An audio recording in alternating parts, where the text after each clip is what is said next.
is different. This one is called schmoojee dooby doo.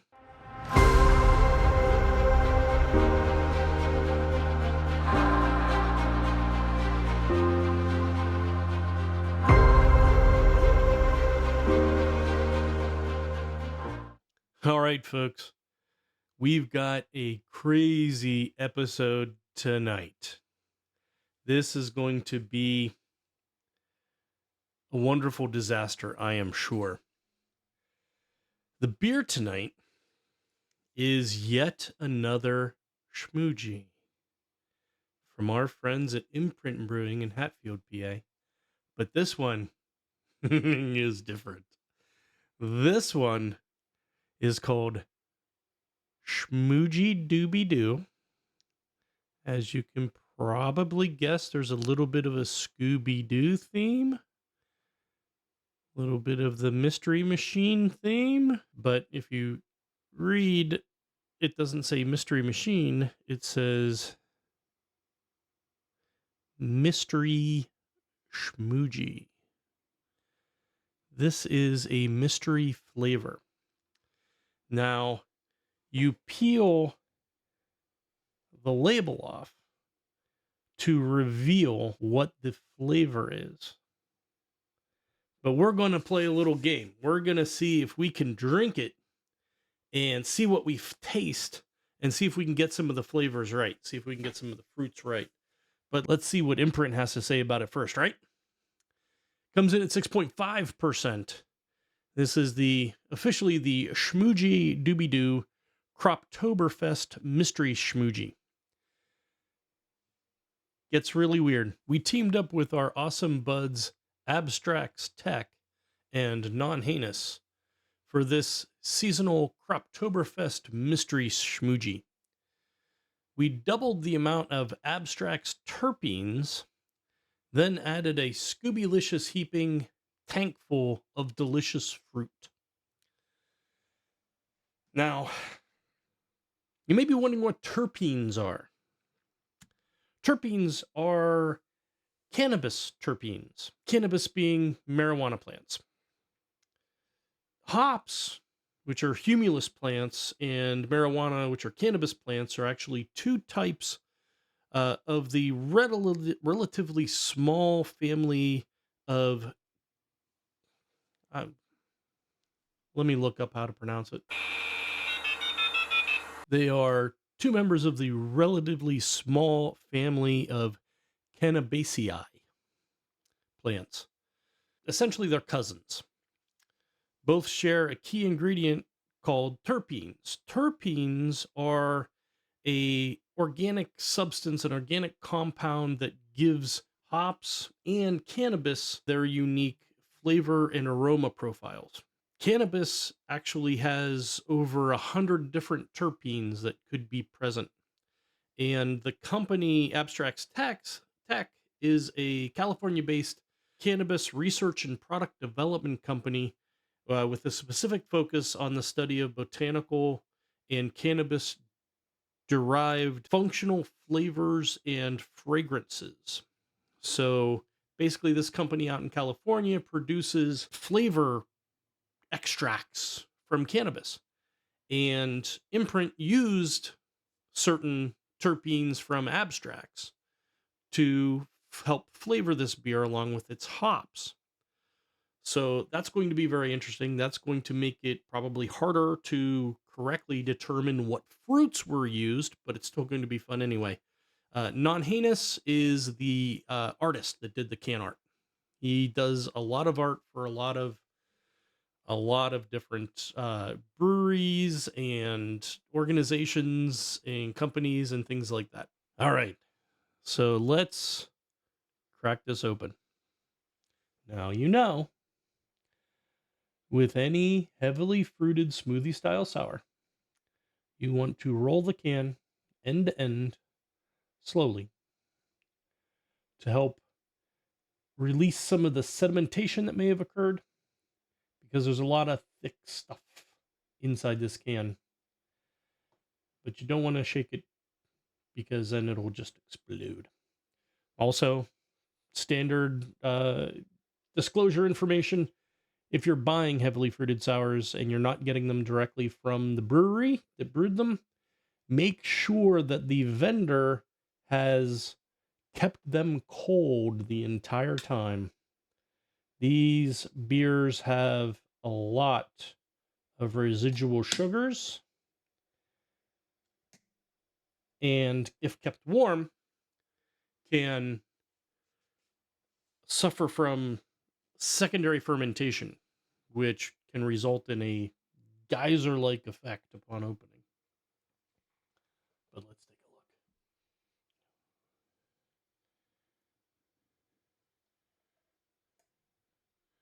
a look. Almost looks like Pepto-Bismol.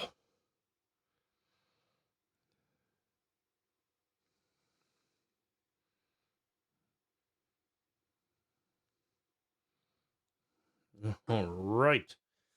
That is true to form for a schmoojee. That is thick, colorful, in this case, obviously pink, completely opaque. There is just no getting through that.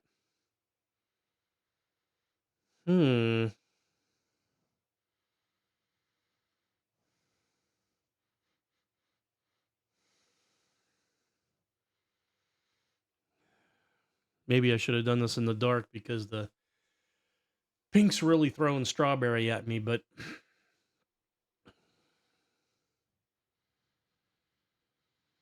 I'm getting some melon.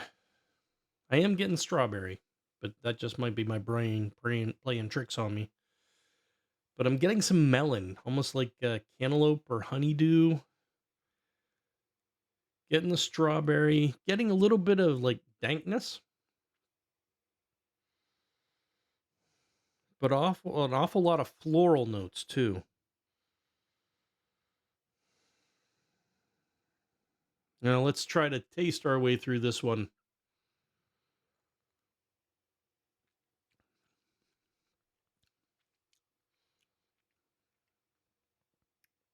That is unique. That is different. You definitely...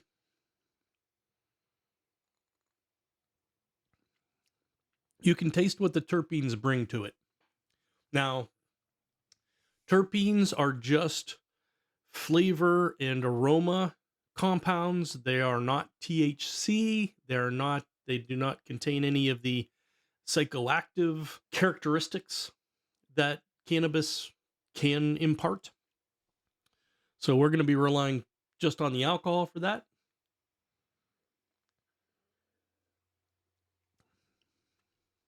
But for those of you who have partaken of the wicked weed in some form or another, there is something you'll probably find familiar in the oddness of its flavor. But it is thick, creamy, almost getting a sherbet-like quality out of it.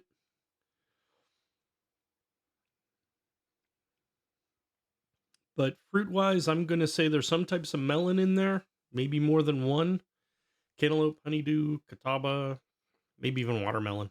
I think there's some berry, strawberry, maybe raspberry.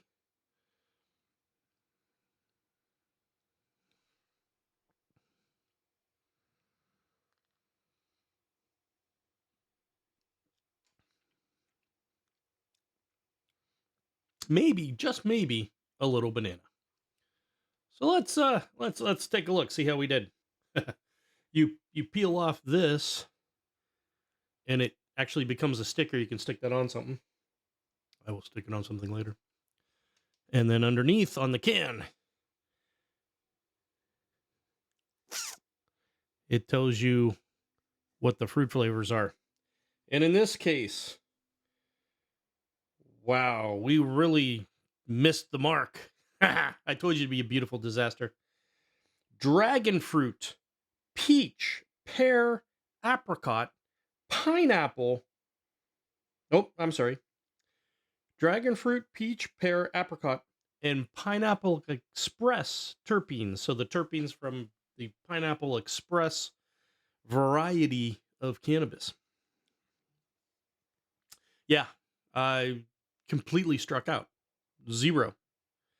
None of the fruits I taste are what they actually used. How bizarre.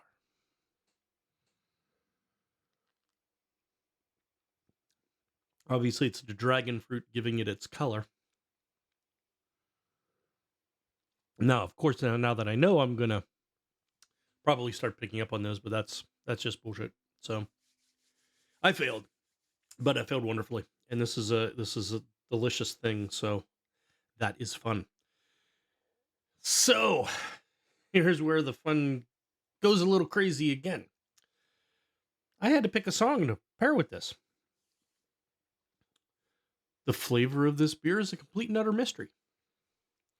So we're going to randomly pick a song right now. I spent some time today figuring out how to construct a rudimentary search term random generator so I could randomly end up with a song. What I have here is a list of 20 different music genres, 6 different languages, and then I used an online weird word generator to generate just 10 wildcard words to throw in there as a search term. So we're going to determine right now what we're going with. And we're going to do it randomly. Yes, I'm a nerd. I have dice. 11. Funk music. Language. 5. Japanese. And the wild card search term 7. Twarish. Which means friendly, I believe. So let's plug these in, see what we get. All right. So we're going to search song funk Japanese and Twarish.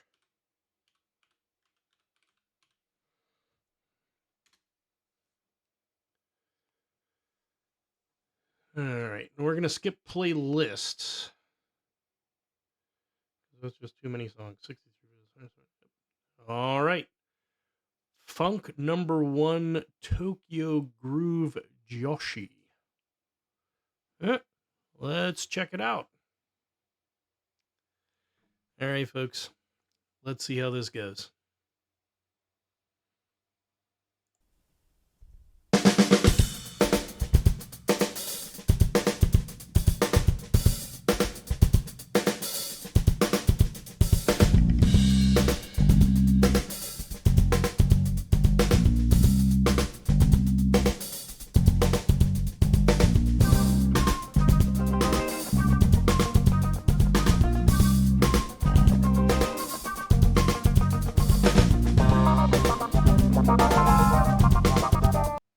That bass line sounds so familiar. It's going to be bugging me the entire time.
Okay, there's a lot going on in here. Every once in a while, you're hearing instruments that are not represented in the performance. Now, that may not be that they're just completely faking it. It may be that, you're getting, occasionally you'll get a trumpet doubling the saxophone, or a flute doubling the saxophone. And sometimes there's a very funk, jenga jenga guitar going on. Now, that could all be done with the synth, or they might have a MIDI controller hooked up, like for when the trumpet's doubling the sax or the flute's doubling the sax. It may just be a MIDI controller hooked up to the saxophone that is sending the signal to a processor that is then generating the flute and or trumpet sound to match the notes that she's playing on the saxophone. I don't want to say that this is fake. I don't think it is. I have no idea who these people are, but it sounds pretty good, and it certainly might not be a Milli Vanilli type of situation. But let's keep going.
Oh, left me hanging. Well, how about that? That was really enjoyable and kind of fun. I did a little research in the meantime on Tokyo Groove Joshi, which is the name of the band. also shortened to TGJ. It's a female groove band formed in 2018 in Tokyo by 3 Japanese session musicians: Emi Kanazashi on keyboard, Juna Sarita on bass, and Yuriko Seki on drums. So I have no idea who was playing sax. Their producer got an opportunity to live in New York for 8 years in the 1980s and 2010s. That's pretty disparate times to live in. And he went to about 500 music live concerts.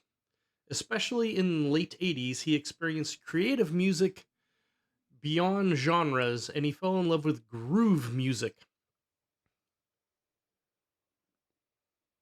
As Duke Ellington said, there are simply 2 kinds of music: good music and the other kind. He strives to produce Tokyo Groove Joshi as a powerful groove band with music beyond the generations, genders, and genres. They mainly perform at various music festivals and solo live concerts. Most of the time, they get fully occupied. And a little Google Translate there. Probably sell out is what he means. Since the band is formed, they have been collaborating with other musicians also. They made music videos, and the video "What Is Hip" became a huge hit,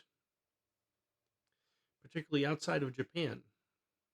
In February 2020, they went to New York and performed at live music clubs such as the Bitter End, Shrine, Sugar, Groove, Cafe Wa. Famous music producer Ray Angry invited them for those live performances, and they played almost every night. Anyway, I thought that was a blast. I might have to check out some other stuff from them, especially this "What Is Hip." But it looks like it was kind of, the brainchild of a producer, which probably explains why there's so much production in the song. There was definitely some tracks added in there of, and it may have just been MIDI controlled, but definitely a lot of production behind the scenes that you're not seeing in that music video. But that was fun. This was a whole fun experiment. This stuff is another hit by Imprint Brewing. It's definitely not as sweet as the other schmoojees I've had. Other schmoojees? Schmoojee list. Schmoojee list. Schmoojee list. That may be because of the terpenes. The terpenes may be balancing out that massive amount of sweetness you usually get in these schmoojees. But this has been really good. This has been fun. I'll look for another opportunity to bust out my old random song generator in the future, perhaps. But you let me know. If you enjoyed this video, hit the like button and subscribe, please. Subscribe. When you subscribe, hit the notification bell. I've got new content coming out at least once a week, and I wouldn't want you to miss any of it. But most importantly, leave me a comment. Let me know if you like this mystery version. Let me know if there are particular bands or songs or beers you would like me to react to. Holy moly. Great googly moogly. I've recorded a couple episodes tonight, so we're getting towards the sloppy end of the night. But leave me the comments. Love to interact. And until next time, my friends, sayonara.